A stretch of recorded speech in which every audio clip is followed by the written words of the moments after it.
ناظرین، on line مسائل tube channel میں آپ کا استقبال ہے۔ میں آپ کا میزبان مفتی مظفر عالم پورنوی ایک بار پھر نئے سبق کے ساتھ آپ کی خدمت میں حاضر ہوں۔ وَهُوَ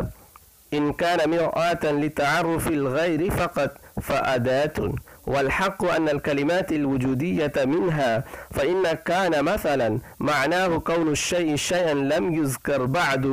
وتسميتها كلمات لتصرفها ودلالتها على الزمان، وإلا فإن دل بهيئته على زمان فكلمة، وليس كل فعل عند العرب كلمة عند المنطقيين، فإن نحو أمشي مثلا فعل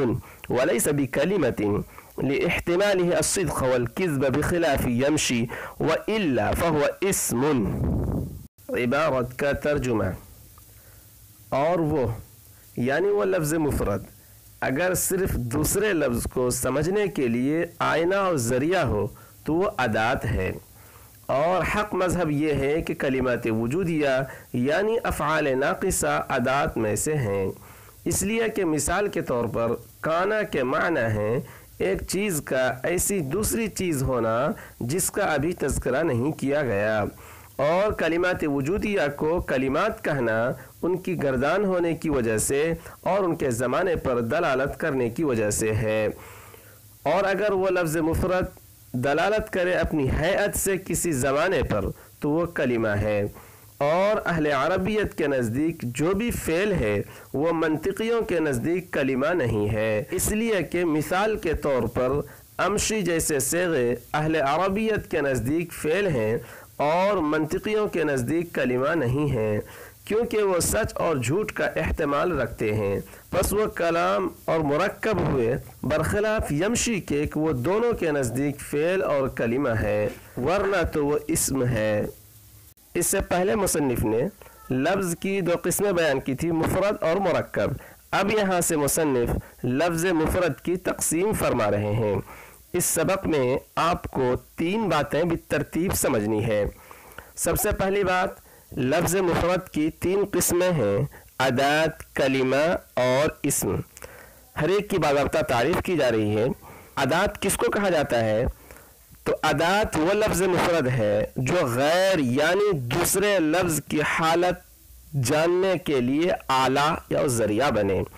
دوسرے کے لیے تعارف غیر کا ذریعہ اور آلہ ہو۔ یہ مصنف کے الفاظ میں ہے، باقی آسان لفظوں میں آپ یہ کہہ سکتے ہیں کہ جو اپنے مستقل معنی نہ رکھتا ہو۔ لفظ مفرد ادات کس کو کہا جاتا ہے؟ جو مستقل معنی نہ رکھتا ہو بلکہ کسی اور اسم کے ساتھ ملانے کے بعد اس کے معنی سمجھ میں آتے ہوں، جیسے من اور الہ ادات ہیں، جب تک دوسروں کے ساتھ اس کو نہ ملایا جائے اس کے معنی کوئی نہیں ہوں گے، تو دوسرے کے معنی کو مکمل کرنے میں اس کا تعاون ہوتا ہے۔ مثال کے طور پر آپ کہتے ہیں سرت من البصرة الى الكوفة، کہ اب اس میں من اور الہ کیا کردار ادا کر رہا ہے؟ تو من سفر کی ابتدا کو بتا رہا ہے اور الہ سفر کی انتہا کو بتا رہا ہے کہ ہمارا یہ سفر بصرہ سے کوفہ تک کا ہوا ہے، اور الگ کر لیں آپ من کو الہ کو تو اس کے کوئی معنی نہیں ہوں گے، تو گویا سرتو کے معنی کو مکمل کرنے میں کردار ادا کر رہا ہے من اور الہ۔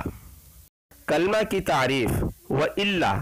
یہ حرف استثناء نہیں بلکہ ان شرطیہ اور لا نافیہ سے مرکب ہے، وَإِن لا اور اگر ایسا نہ ہو یعنی مفرد غیر کے پہچاننے کا آلہ نہ ہو بلکہ مفرد اپنی ہیئت کے ساتھ زمانہ پر دلالت کرے تو اس کو کلمہ کہتے ہیں۔ اس میں ایک لفظ آیا ہیئت، تو ہیئت کس کو کہا جاتا ہے؟ تو کہتے ہیں ہیئت سے مراد وہ صورت ہے جو حرکات و سکنات کو ترتیب دینے سے لفظ کو حاصل ہوتی ہے۔ فعل کی تعریف میں جو بات کہی گئی اس کی تفصیل یہ ہے کہ زمانہ پر دلالت کرنے والی چیز ہیئت ہے، مگر اس کے لیے مادہ موضوعہ متصرفہ شرط ہے کہ مادہ موضوع ہونا چاہیے، غیر موضوع محمل نہ ہو، متصرفہ یعنی اس کی گردان ہونی چاہیے۔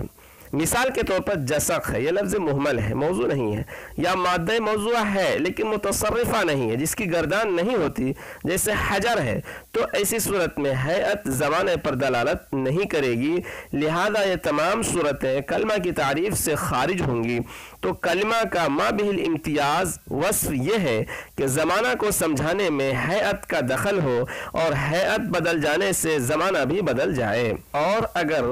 دال علی الزمان ہیئت نہ ہو بلکہ بذات خود مادہ زمانے پر دلالت کرے تو وہ بھی کلمہ کی تعریف سے خارج ہو جائے گا، جیسے صبوح اور غبوق کہ صبح و شام کی شراب کو کہتے ہیں۔ لفظ مفرد کی تیسری قسم ہے اسم، جس کو مصنف نے وَإِلَّا فَهُوَ اسم میں بیان کیا ہے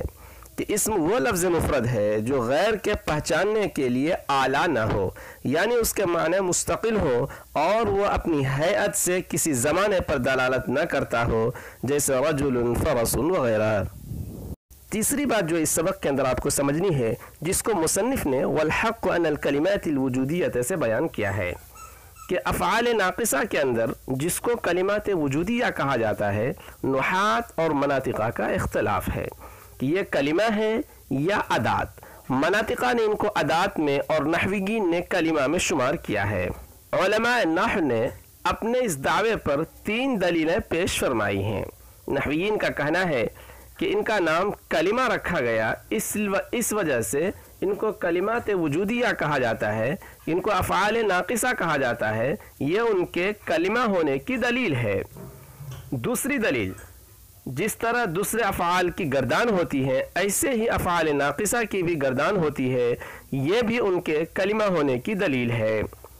تیسری دلیل، جس طرح دیگر افعال زمانہ پر دلالت کرتے ہیں اسی طرح کلمات وجودیہ بھی زمانہ پر دلالت کرتے ہیں، یہ بھی ان کے فعل ہونے کی دلیل ہے۔ مناطقہ کہتے ہیں کہ کلمہ وہ ہے جو مسند پر دلالت کرے، یعنی مسند ہو، اور افعال ناقصہ ایسے نہیں، بلکہ مسند تو ان کی خبر ہوتی ہے، نہ کہ یہ خود، بلکہ یہ تو صرف 2 چیزوں کے درمیان نسبت ثبوتی یا سلبی کے وجود پر دلالت کرتے ہیں۔ ان کے اور دیگر ادوات کے درمیان، دیگر حروف کے درمیان صرف اتنا فرق ہے کہ دیگر ادوات صرف نسبت رابطی پر دلالت کرتے ہیں اور یہ نسبت رابطی پر دلالت کرنے کے ساتھ ساتھ اس کے زمانہ پر بھی دلالت کرتے ہیں، تو زیادہ سے زیادہ ان کو روابط زمانیہ کہا جا سکتا ہے، مگر چونکہ یہ متصرف ہونے اور دال علی الزمان ہونے میں دیگر افعال کے مشابہ ہیں، اس وجہ سے ان کو مجازاً کلمہ کہہ دیا جاتا ہے۔ مصنف رحمۃ اللہ علیہ اہل عربیت اور مناطقہ کے درمیان محاکمہ کرتے ہوئے فرماتے ہیں، حق بات یہی ہے کہ کلمات وجودیہ یعنی افعال ناقصہ ادات میں داخل ہیں،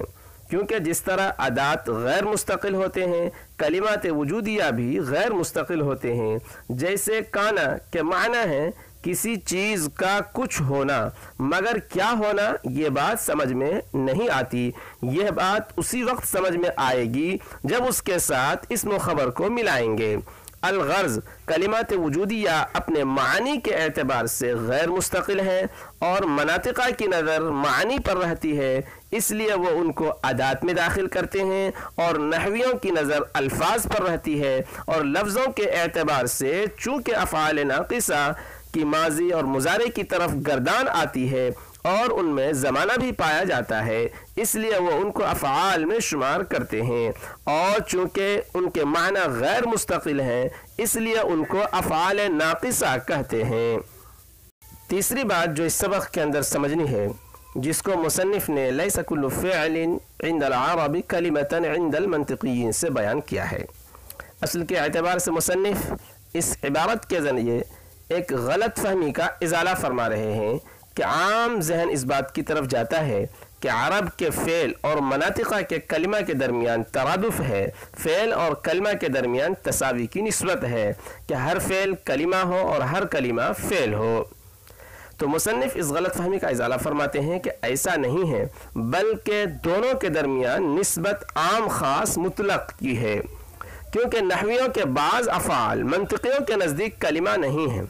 جیسے امشی میں چلتا ہوں، تمشی آپ چلتے ہیں، نحویوں کے نزدیک افعال ہیں، مگر منطقیوں کے نزدیک کلمات نہیں، کیونکہ کلمہ لفظ مفرد کی قسم ہے اور یہ دونوں صیغے فعل و فاعل سے مرکب ہیں اور جملہ خبریہ اور قضیہ ہیں جن میں صدق و کذب کا احتمال ہے، کیونکہ جو کہتا ہے کہ میں چلتا ہوں یا چلوں گا، یا کہتا ہے کہ آپ چلتے ہیں یا آپ چلیں گے، تو یہ باتیں سچی بھی ہو سکتی ہیں اور جھوٹی بھی ہو سکتی ہیں، اور جب یہ صیغے مرکب کلام ہوئے تو کلمہ نہیں رہے، کیونکہ کلمہ مفرد کی قسم ہے۔ تو گویا امشی اور تمشی یہ دو صیغے، بلکہ ہر وہ صیغے مراد ہیں، فعل کے ہر وہ صیغے جس میں فاعل کی ضمیر موجود ہو۔ البتہ یمشی غائب کا صیغہ منطقی کلمہ بھی ہے اور نحوی فعل بھی، کیونکہ اس صیغہ کی فاعل پر کوئی دلالت نہیں، اس لیے یہ صیغہ مفرد ہے۔ خلاصہ یہ ہوا کہ فعل اور کلمہ کے درمیان عموم خصوص مطلق کی نسبت ہے، یعنی منطقیوں کے نزدیک جو بھی کلمہ ہے وہ اہل عربیت کے نزدیک فعل ضرور ہے، مگر اس کا برعکس نہیں، کیونکہ مضارع حاضر اور متکلم کے صیغے اہل عربیت کے نزدیک فعل ہیں اور مناطقہ کے نزدیک وہ مفرد نہیں بلکہ مرکب ہیں۔ آخر میں آپ سے ایک درخواست ہے کہ اگر آپ ہمارے اس یوٹیوب چینل پر پہلی مرتبہ آ رہے ہیں تو پلیز چینل کو سبسکرائب کر لیجئے، اور اگر پہلے سے چینل کو سبسکرائب کیے ہوئے ہیں تو ویڈیو کو لائک اور شیئر کرنا نہ بھولیں۔